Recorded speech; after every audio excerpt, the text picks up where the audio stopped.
Aditya Degree Colleges, leading companies లో 10,000 plus placements with 13.5 lakhs highest package. నమస్తే. ఆంధ్రప్రదేశ్ మద్యం కుంభకోణానికి సంబంధించి కీలక పాత్రధారిగా ఉన్నటువంటి వైసీపీ ఎంపీ మిథున్ రెడ్డి ఏ క్షణమైనా అరెస్టు కావచ్చు. చర్చ చాలా బలంగా జరుగుతుంది. ఈ అరెస్టుని ఆయన ఊహించే హైకోర్టులో ముందస్తు బెయిల్ పిటిషన్ అప్లై చేసుకున్నారు. కానీ విచారణ సందర్భంగా కోర్టు కూడా చాలా స్పష్టమైనటువంటి ఆదేశాలు ఇచ్చింది. మీ ముందస్తు బెయిల్ పిటిషన్ మేము ఎట్టి పరిస్థితుల్లో ఒప్పుకొనలేదు. బెయిల్ ఇస్తే కనుక ఇప్పటి వరకు సిట్టు చాలా కీలకమైనటువంటి ఆధారాలు సంపాదించింది. ఈ మద్యం కుంభకోణానికి సంబంధించి మీ పాత్రకు సంబంధించి కీలకమైనటువంటి ఆధారాలు సేకరించింది. ప్రాథమిక ఆధారాలు కనిపిస్తున్నాయి. ఈ దశలో మీకు బెయిల్ ఇచ్చేస్తే విచారణ వేగవంతం కాదు, దర్యాప్తు సజావుగా జరగదు. కాబట్టి సిట్ అధికారులకు స్వేచ్ఛ ఇవ్వాల్సినటువంటి అవసరం ఉంది. క్లైమాక్స్కు చేరుకుంటున్నటువంటి ఈ కేసుకు సంబంధించి అదే వేగం కొనసాగాలంటే, మరిన్ని కీలకమైనటువంటి ఆధారాలు సిట్టు సంపాదించాలంటే మీకు బెయిల్ ఇచ్చే ప్రసక్తే లేదు. ముందస్తు బెయిల్ పిటిషన్ కొట్టివేస్తున్నాము. వాళ్ళు విచారణకు పిలిస్తే డెఫినెట్గా మీరు హాజరు కావాల్సిందే, దర్యాప్తుకు సహకరించాల్సిందే, వారు అడిగే ప్రశ్నలకు మీరు సమాధానం చెప్పాల్సిందే. మీకు సంబంధించిన ఆధారాలు ముందు పెట్టి వాళ్ళు క్వశ్చన్ చేస్తే దానికి సమాధానం చెప్పాల్సిన బాధ్యత ఒక ప్రజాప్రతినిధిగా మీ మీద ఉన్నది అని చాలా క్లియర్గా హైకోర్టు కూడా చెప్పింది. మిథున్ రెడ్డి గారి ముందస్తు బెయిల్ పిటిషన్ కొట్టేసింది. ఇప్పుడు మిథున్ రెడ్డి అరెస్ట్ ఎప్పుడు? బెయిల్ పిటిషన్ కొట్టేశారు కాబట్టి మిథున్ రెడ్డి గారి అరెస్టు జరగబోతుందని చర్చ చాలా బలంగా జరుగుతుంది. ఇవాళ రేపు ఏ క్షణమైనా సరే మిథున్ రెడ్డి అరెస్టు కాబోతున్నారు. ఎందుకంటే సిట్ కొన్ని కీలకమైనటువంటి ఆధారాలు సంపాదించింది. సిట్ దగ్గర బలమైన ఆధారాలు ఉన్నాయి మిథున్ రెడ్డికి సంబంధించి. అయితే మద్యం పాలసీకి సంబంధించి రూపకల్పనలో అత్యంత కీలకంగా వ్యవహరించినటువంటి వ్యక్తి జగన్మోహన్ రెడ్డి గారికి అత్యంత సన్నిహితమైనటువంటి వ్యక్తి మిథున్ రెడ్డి గారు. 2014 నుంచి 2019 వరకు చంద్రబాబు నాయుడు గారు ముఖ్యమంత్రిగా ఉన్న సమయంలో ఒక పాలసీ ఉండే. ఎప్పుడైతే జగన్మోహన్ రెడ్డి గారు అధికారంలోకి వచ్చారో, ముఖ్యమంత్రి అయ్యారో, అప్పుడు ఉన్న పాలసీని పూర్తిగా రద్దు చేసి ఒక కొత్త పాలసీ తీసుకొచ్చారు. అప్పటి వరకు ప్రైవేటు వ్యక్తుల చేతిలో ఉన్నటువంటి మద్యం దుకాణాలు అన్నీ కూడా ప్రభుత్వమే నేరుగా మద్యం దుకాణాల్లో మద్యాన్ని అమ్మే విధానం తీసుకొచ్చింది. అయితే మద్యం తయారీ కంపెనీలు ఏవైతే ఉన్నాయో, మద్యం బ్రాండ్లు ఏవైతే ఉన్నాయో అవి పూర్తిగా రద్దు చేసేశారు. కొత్త డిస్టిలరీస్, మద్యం తయారీ కంపెనీలు పుట్టుకొచ్చాయి. తర్వాత కొత్త బ్రాండ్లు పుట్టుకొచ్చాయి. మీ అందరికీ గుర్తుండే ఉంటుంది, జగన్మోహన్ రెడ్డి గారు ముఖ్యమంత్రిగా ఉన్న సమయంలో ఇష్టం వచ్చిన బ్రాండ్లు, అసలు ఊరు పేరు లేని బ్రాండ్లు, బూమ్ బూమ్ బీర్లు అని చెప్పి, తర్వాత ప్రెసిడెంట్ మెడల్ అని, పవర్ స్టార్ అని, ఇలాంటి చెత్త బ్రాండ్లు, నాసిరకం బ్రాండ్లు అన్నీ తీసుకొచ్చి పెద్ద ఎత్తున ఒకవైపు జనాల ఆరోగ్యం పాడు చేయటమే కాకుండా మరోవైపు ప్రభుత్వ ఖజానాను కొల్లగొట్టి వేల కోట్ల రూపాయలు దోచేశారు. ఇది ఈ మద్యం కుంభకోణానికి సంబంధించినటువంటి సమాచారం.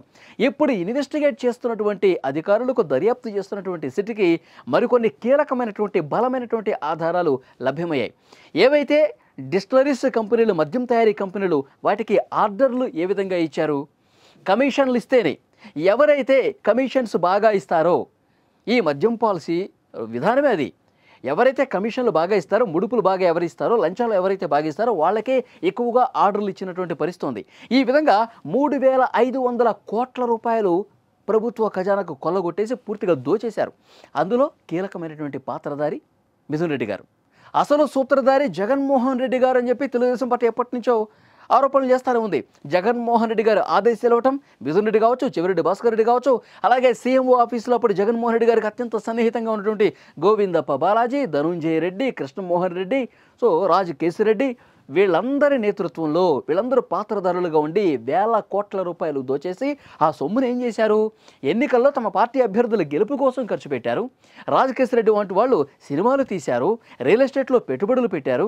ఆ తర్వాత చెవిరెడ్డి భాస్కర్ రెడ్డి, మిథున్ రెడ్డి లాంటి వాళ్ళు సొంత కంపెనీలకు తరలించుకున్నారు. మిథున్ రెడ్డి గారి మీద వచ్చినటువంటి బలమైన ఆరోపణ ఏంటి? ఈ డబ్బులన్నీ కూడా ఆయన బంధువులకు సంబంధించిన PLR ప్రాజెక్ట్స్ అనేటువంటి కంపెనీ ఉంది, ఆ కంపెనీకి భారీ మొత్తంలో పంపించేశారు.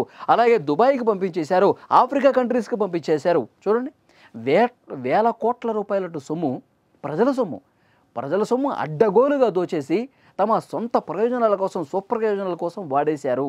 ఈ అన్ని విషయాలు ఒక్కొక్కటిగా సిట్ అధికారులు దర్యాప్తులో బయటపడుతున్నాయి. చాలా కీలకమైనటువంటి ఆధారాలు సిట్ అధికారులు సంపాదించారు. ఆ ఆధారాలు లభించాయి కాబట్టే మిథున్ రెడ్డికి నోటీసులు ఇవ్వబోతున్నారు, అరెస్ట్ చేసే అవకాశం కనిపిస్తుంది. ఈ ఆధారాలు కోర్టు ముందు ప్రవేశపెట్టబట్టే, జడ్జి ముందు చాలా క్లియర్గా ఆ టేబుల్ మీద పెట్టబట్టే ఈయన ముందస్తు బెయిల్ పిటిషన్ కూడా కొట్టేసింది. మీకు బెయిల్ ఇవ్వలేం, మీరు విచారణకు వెళ్లాల్సిందే, హాజరు కావాల్సిందే అని చెప్పి చాలా స్పష్టంగా కోర్టు ఎందుకు చెప్పింది? ఆధారాలు చాలా బలంగా ఉన్నాయి. మీకు ఒక ముఖ్యమైన విషయం చెప్పాలి. ఆ మద్యం కంపెనీ నుంచి దోచేసినటువంటి సొమ్ముని హైదరాబాద్లో దాచారండి కొన్ని చోట్ల. ఆ తర్వాత తాడేపల్లి ప్యాలెస్, జగన్మోహన్ రెడ్డి గారి ప్యాలెస్కి అతి సమీపంలో కూతవేట దూరంలో ల్యాండ్ మార్క్ విలాన్ ఉంది. ల్యాండ్ మార్క్ అపార్ట్మెంట్లో 312 ఫ్లాట్ నెంబర్. ఆ ఫ్లాట్ నెంబర్లో ప్రణయ్ ప్రకాష్ అనే వ్యక్తిని కాపలాదారుగా పెట్టి వేల కోట్ల రూపాయలు అక్కడ పెట్టి, దాని తర్వాత ఏం చేశారు? ఎన్నికల టైంలో ఎక్కడైతే వైఎస్ఆర్ కాంగ్రెస్ పార్టీ అభ్యర్థులు వీక్గా ఉన్నారో, ఏ నియోజకవర్గంలో అయితే కొంత వీక్ ఉంది, అక్కడ కూటమి అభ్యర్థి బలంగా ఉన్నాడు అని భావించారో అవన్నీ కొన్ని నియోజకవర్గాలు సెలెక్ట్ చేసుకొని ఈ అపార్ట్మెంట్లో దాచేసినటువంటి సొమ్ముని, ఈ మద్యం కుంభకోణం ద్వారా దోచేసినటువంటి సొమ్ముని ఆ అపార్ట్మెంట్లో పెట్టి ఎలక్షన్ టైంలో ఆయా నియోజకవర్గాలకి దీన్ని తరలించేశారు. ఈ బాధ్యత మొత్తం చూసుకుంది చెవిరెడ్డి భాస్కర్ రెడ్డి. దీనికి సంబంధించిన ఆధారాలు ఉన్నాయి కాబట్టి ఆ రోజు చెవిరెడ్డి భాస్కర్ రెడ్డిని కూడా అరెస్ట్ చేసిన పరిస్థితి.